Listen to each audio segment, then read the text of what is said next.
Right, so the making of a bushcraft knife. The components of the knife are 012 tool grade steel. This is 3mm thick by 4cm wide. We're going to cut that out and make that into obviously the knife, the full tang knife. The scales or the handle, this is stabilised oak. Stabilised means that the mush has been baked out of it and then replaced by a resin to make the handle quite hard. Spacers, well, the spacer sits between the handle and the steel. The pins to secure the handle or scales to the knife, as well as the epoxy resin. So that's the components. The first stage then is to put a profile on the knife and then cut it out on the bandsaw, so we'll do that next. Right, so we've blued out the steel, or engineering blue. Marker pen will do just as well, and we need a template. So here's one I made earlier, and I'll clamp it onto the steel and we'll profile around it.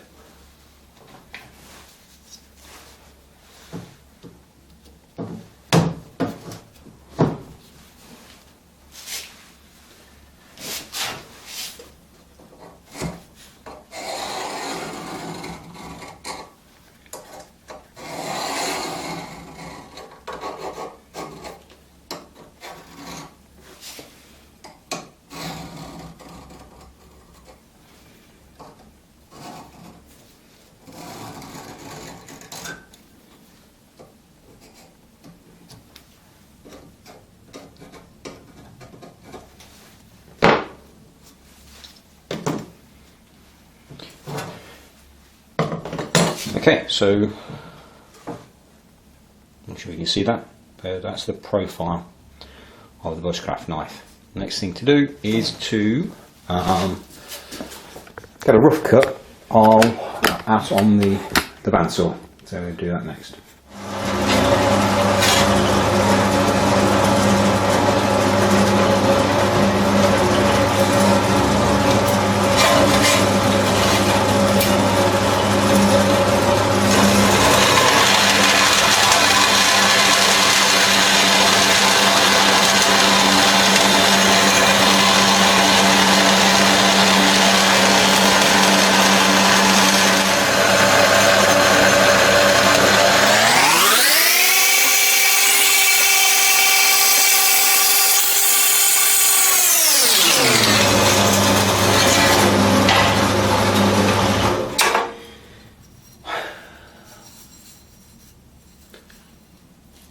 Doesn't look much like a knife yet, but next stage is to get it on a grinder and to put a profile around it so you could recognise it as a knife. So clean it down and put it on the grinder. So that's what we'll do next.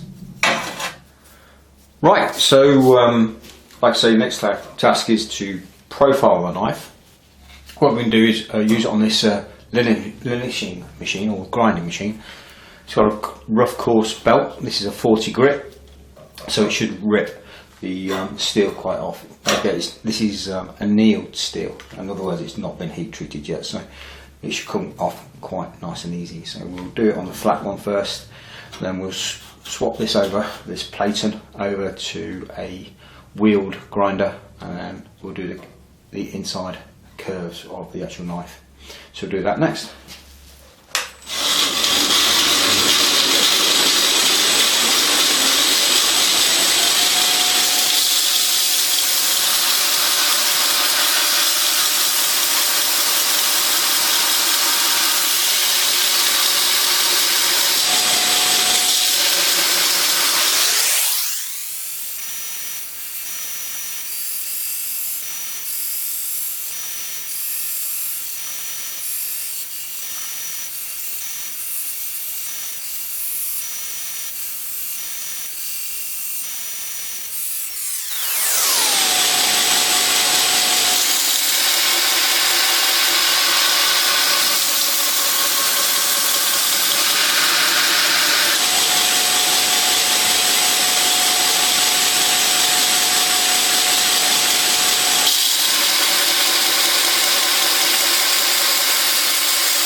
Okay, so you can start to see the profile come to shape now.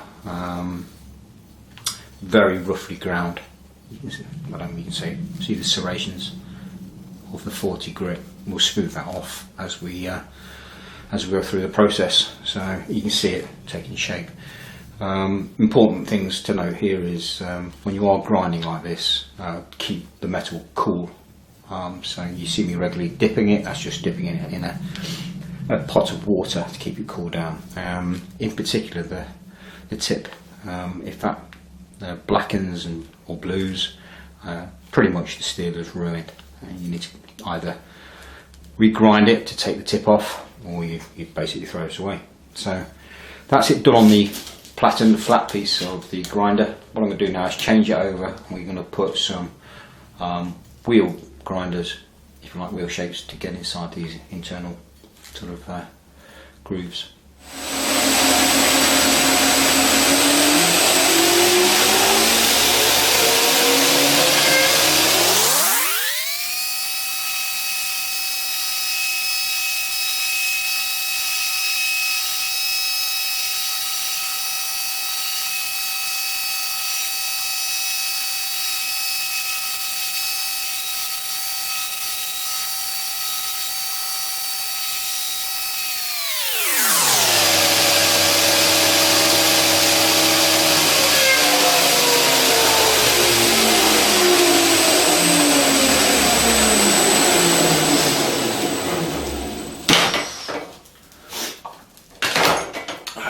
Right, okay, so profile completed, I think. Just make that out, hopefully try and catch the light. Around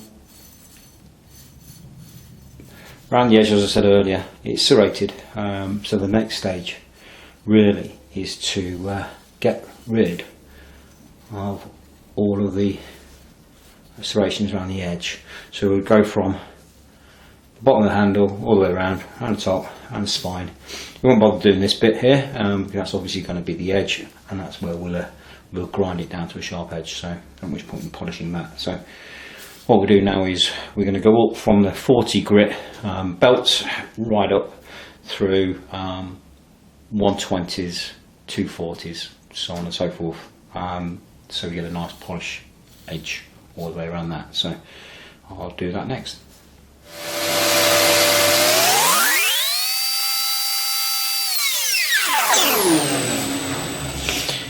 Okay, right, so we've gone up the grits. So we started at obviously 40 to rip the steel off, then onto a 120, then a 240, finishing off on a 320 grit. We're trying to catch the light now so you can see the difference. So this is obviously where we grind, or originally ground out the metal, and then we smoothed it out. We're going to go up the further grits up to about 1,000 grits, but we won't be doing that until after heat treat and we fit the actual scales or handles on. So that's more to do with polishing. So that's it done there. What we'll do is swap over the wheels to a flat plating, and then we're going to carry on doing around there, right down the spine. So when we finish, we'll have a nice, smooth, almost finished like profile of the knife. Right, so we've smoothed down the edges of a profile of the knife. I'm trying to catch the light so you can see it, but obviously not that part. And then all the way down the back. So that's it for the time being on the grinder. What we're going to do now is put the pinholes in. So a few holes along here, lanyard hole, and we're also going to add a few extra holes there just to counterbalance. So once the knife is fully completed, it weighs, well, rests nicely in the hand. So a few pinholes, lanyard hole, and a few extra holes just to counterbalance the weight of the scale.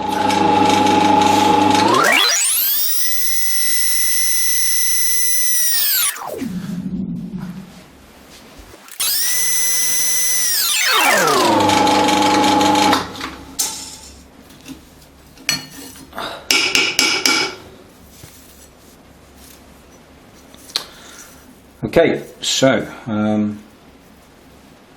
you can see there's 2 6mm pin holes here, an 8mm lanyard hole here, and 7 other 8mm holes just to counterbalance the weight, as I mentioned earlier. So what I'm going to do now is put this on a bench grinder just to smooth off the edges.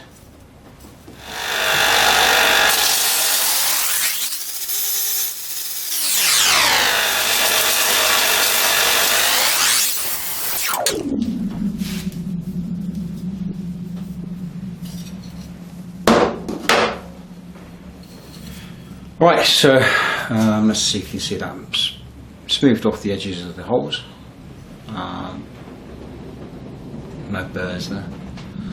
Obviously, one of the things that's really important to mention is making sure that the holes, especially the pinholes and the lanyard hole, are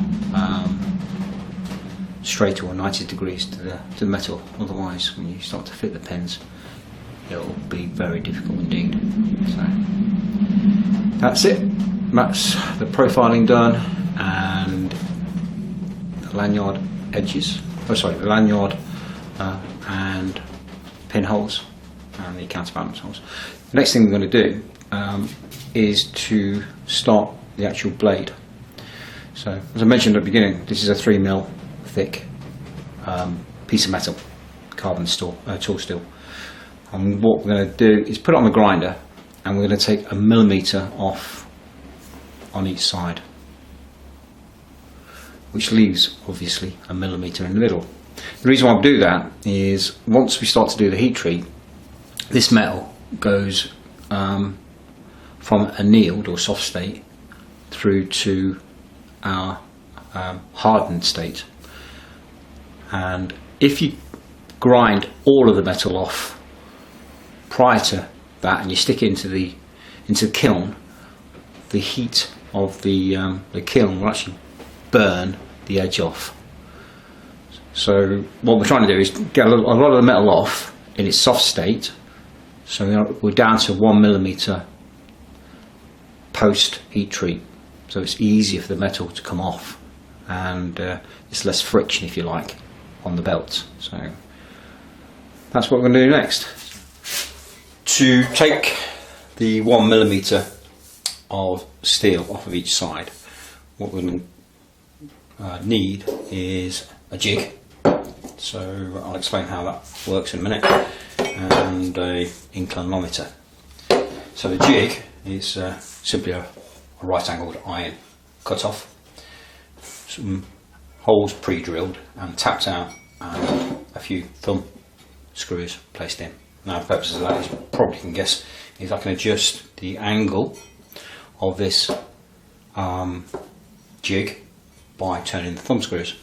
So what I'm going to achieve is a Scandi grind of between 20 and 22 degrees off the centre, so 11, between 10 and 11 degrees either side of the edge.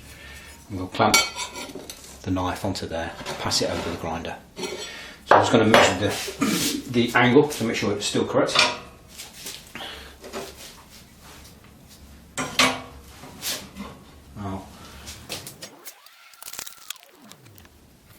Alright, so it's 9.6 degrees, less than half a degree out. I think that's more than acceptable, so we're going to keep it at that, and clamp the knife to the jig, and we'll do some grinding.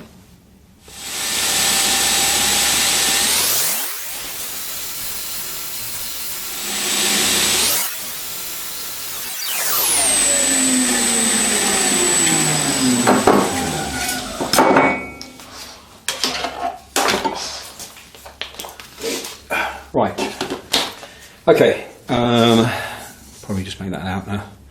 So about 1mm taken off on one side and the other. It's not to take shape now. Approximately 1mm left down the middle. Obviously, like what I said earlier, this stops the kiln from burning the edge off. So the next stage now is the heat treat. So the first thing we're going to do, make sure you can see that. First thing we're going to do before we put it in the kiln is put something called an anti-scaling coating. So this is carbon steel. When I soak this in heat up to 810 degrees centigrade, what happens is the carbon basically comes to the surface and it pits the surface of the steel, and it's a real nightmare to actually sand off by hand. So to protect it, we'll put this carbon protection coated, which I'm going to paint on now, and then we'll put it into the kiln.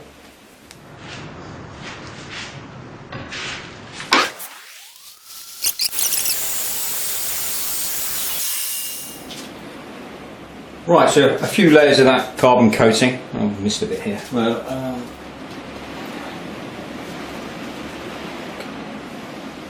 that gives it a protective coat in the kiln. So the next thing to do now is to fire up the kiln. It's an electric kiln, and we'll put that inside, and we'll heat treat it or heat soak it to 810 degrees for 12 minutes. A bit like baking a cake. Okay, so set the temperature to 805.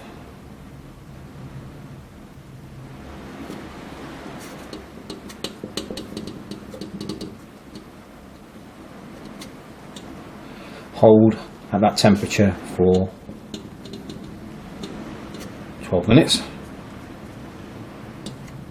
and start. So it's going to take about 10 minutes to get up to temperature, and it will hold it again for 12 minutes, and then from there we'll take it out and we'll quench it in vegetable oil, just standard vegetable oil from the kitchen. Right, so that's the heat treatment completed. I'll open up the kiln.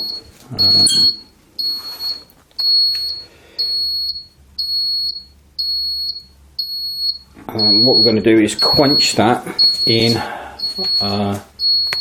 like I said earlier, vegetable oil. So I'll get it out, get the blades out of the kiln and quench them in here. Just a quick point to note here is that the oil needs to be warm. So you might have seen inside the kiln three actual pieces of metal blades. One of them is a scrap blade, and I'm going to take that out first, quench it in the oil to warm the oil up, and then I'm going to quench the other two.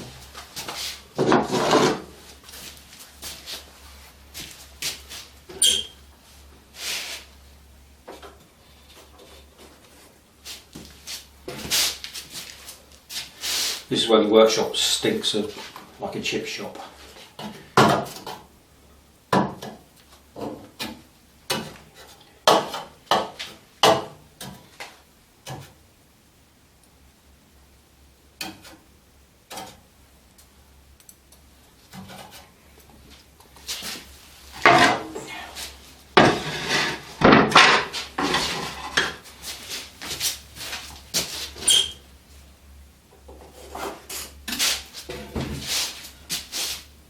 So when you're actually quenching the blade, it's important to move the blade up and down, and definitely not side to side.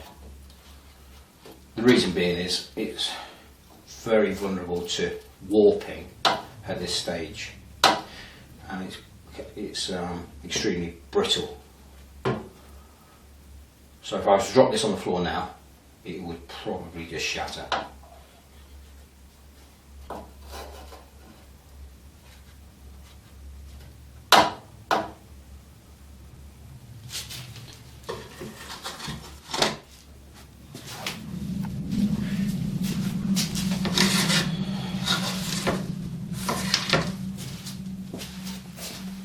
Alright, so you can see the scaling on the actual knife. That would be much worse if I didn't put the actual protection coating on that. So what I'll do is leave it to one side now, let it cool down, and then I've got to clean it all off. To clean it off, I'm going to start with wire wool to clear all the rubbish off of it, and then we'll use some sandpaper, or wet and dry paper, to get a decent finish on it. Once that's done, I'm back down to the base metal. We'll do the tempering cycle. Okay, so we're going to clean it down with some wire wool first, just make sure it's cool enough.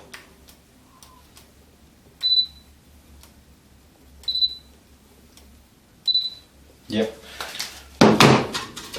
Good. Right. This is time consuming. Getting all the crud off.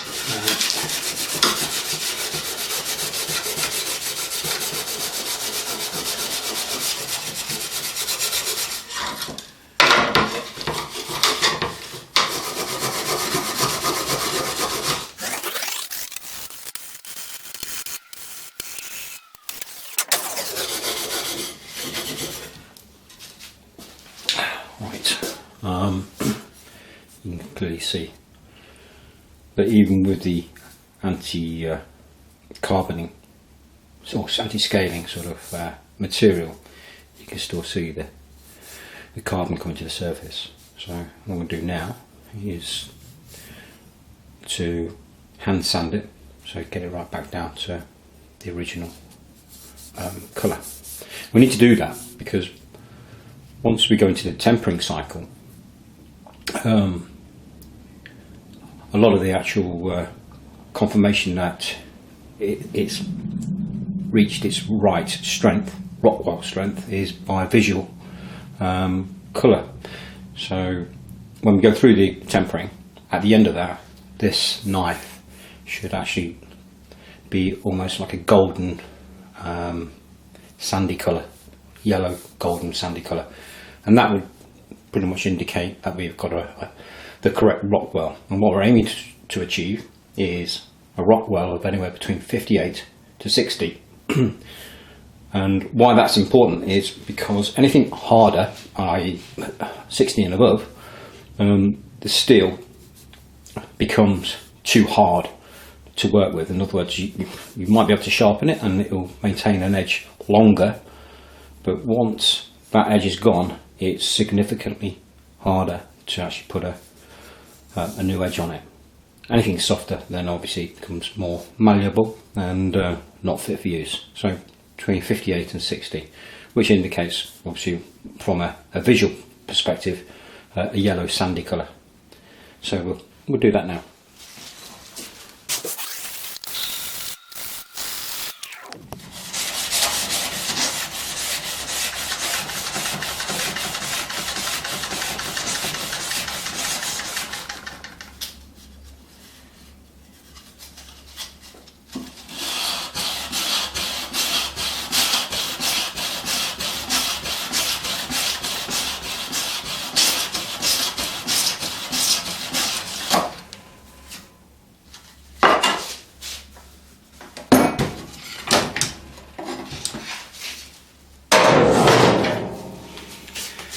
Okay, very time consuming, but you can see the finish now of the surface of the blade. Not too fussed about the handle, as long as you've got rid of all the crud, because obviously I'm going to put the scales on there, and the grinding still needs to be completed on this edge here, so don't need to concentrate on that. So that's it, that's the finishing off, and the next stage now is the tempering. So as I mentioned earlier, we're trying to get between a 58 and 60 Rockwell, and we do that with three stages of tempering, each for 2 hours. So the first stage is 195 degrees centigrade, and that give me, I test it after that on the Rockwell testing machine, and I expect that to give me around a 62 Rockwell. Then I put it back into the kiln for 210 degrees again for 2 hours, test it again, and I expect that to give me around 60 to 61 Rockwell. And then the final temper for 2 hours, 220 degrees centigrade, and that I'm expecting to give me a Rockwell of 59. So we'll do that. Right, so while the blade is tempering in the kiln, you can turn attention to the scales, knife scales, and what we need to do is cut this block of stabilised oak in half on the bandsaw, and we'll do that.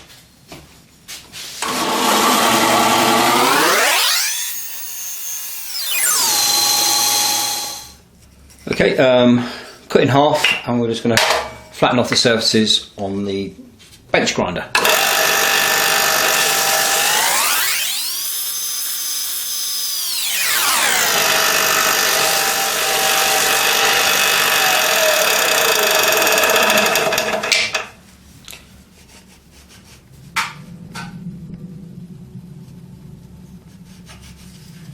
Okay, nice flat pieces of wood. What we can do now is to glue with the epoxy glue the liners, the red liners, onto the inside of the sheath. So we'll do that.